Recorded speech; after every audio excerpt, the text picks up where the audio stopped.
So Mark, you need no introduction to our fans. Obviously you were captain before, you've won the league with the club, scored a lot of goals. But time's moved on and you sit with us now as your first team coach. How have you found it? Yeah, really good. I've settled into the groove quite nicely, I think, and having the experience around me in terms of John, Colin, and the rest of the staff that we've got at the club. They've really helped me settle in.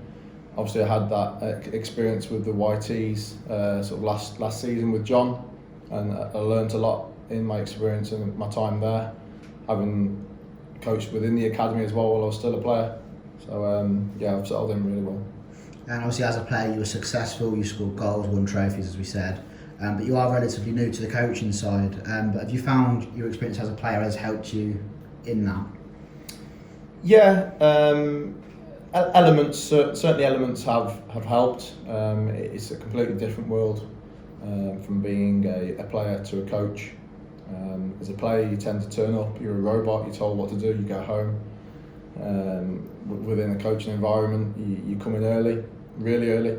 You plan, you prep, you chat, you talk about the do's and don'ts for training and what's coming up within the week, what the schedule looks like, team preparation, all that sort of stuff. So there's far more elements to coaching than there is playing, but it's something that I've really enjoyed.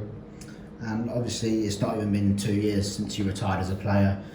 So do you think that having that understanding of the modern player like that you'll have in the dressing room now, do you think that gives you a different dimension that you can offer to the coaching team that perhaps John or Colin can't, due to the fact that obviously they were players of course and very successful, but you have been more recently, so you understand the modern player more?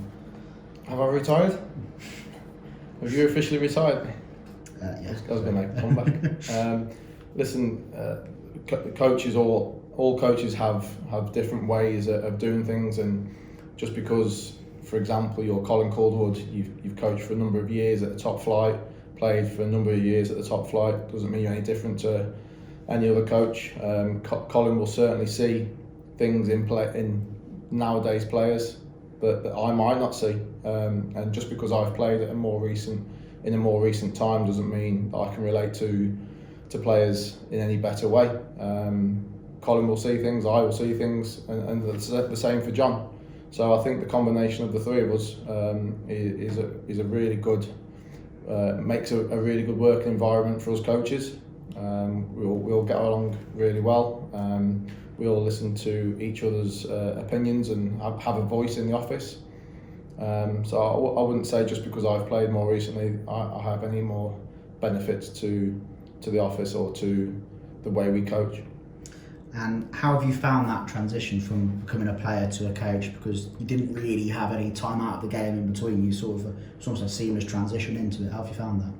Yeah, I've coped with it really well, and the club have helped me cope with it so well as well. It was great timing really that when I decided not to stay on at Yeovil for another year, but I spoke to Ian Sampson and he offered me the 18s assistant role, and it was something that I had to mull over for a few days, because officially retiring from football, it was a big thing for me, and I don't think mentally I was prepared for it, but the transition from playing to coaching has certainly has been helped by the club. The club's on my doorstep. I travel 5-10 minutes to and from training, and I think all the elements have helped me transition a lot smoother. And you say you might not have been ready mentally to obviously finish your playing career. Do you think the fact that you've had something to get your teeth stuck into straight away has definitely helped, rather than, like say, a lot of people would have a break, take time out? Absolutely, without a doubt, yeah. I'm the type of person that needs to keep my mind busy. Don't like to dwell on things too much, and try and stay active. So getting my teeth into working with John with the 18s certainly benefited me as a coach. Working with John with his experiences as what he's had on the coaching side has helped me as well with my coaching and how I perform as a coach. And I look to John and I see how things are done, and I also look to Colin and see how things are done. So having that combination of the two in front of me is absolutely perfect for me. And as you know, you live locally, and we touched on a couple of times, you've previously held different positions within the academy whilst you were playing and obviously after you finished. So this is clearly like a club close to your heart. Just what does this club mean to you, and how proud are you to be representing us? Absolutely. This club gave me my first contract out of when I left Blackburn as a really young pro. The first club that gave me the opportunity to play at an established league level. Obviously, I had a few loans before I came here, but this was the first club that gave me my first chance.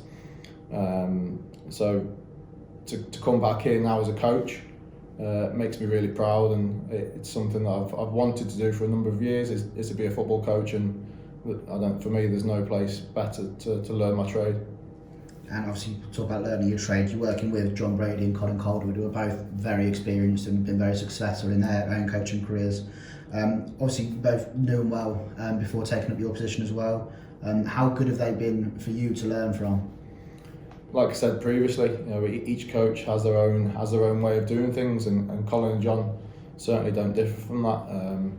John has his way, Colin has his way, and I'll have my way. But together, between the three of us, we always come up with a conclusion, and we all agree on an outcome. For me, John's been great because he took me under his wing last season with the 18s, really showed me how he does it, how it's supposed to be done, and certainly Colin with his experience as a coach, as a player. For me, there's no better two people to be learning from. The start of the season has been brilliant. As we speak now, we sit second in the table. How have you found this season as a whole so far? Really good, but there's going to be lots of ups and downs to come yet, and we're not counting our chickens just yet. There's going to be elements of time where we're going to be on a bit of a bad run, and that's where we need to stay together, regroup, and look for solutions. But at the moment, we're standing in good stead, second in the league. No one's shouting from the rooftops just yet, and long may the good form continue. You said obviously no one's shouting from the rooftops. Yeah, it is obviously it's great to be second, but there is a long way to go, and there is still over half the season to go before we've achieved anything. Like you say, there's lots of games to play, lots of points to play for. It's about being good at what we do and trying to better ourselves each and every day.